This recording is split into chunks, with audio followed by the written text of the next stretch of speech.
Imagine a classroom where students are not just passive receivers, but active participants.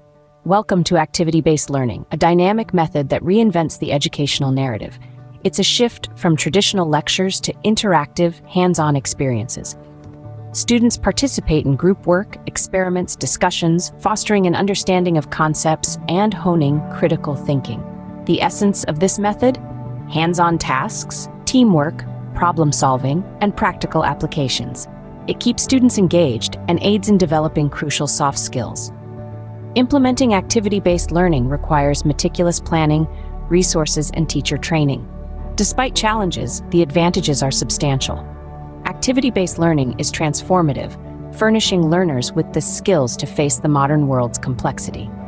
As education continues to evolve, the role of activity-based learning is poised to become increasingly significant.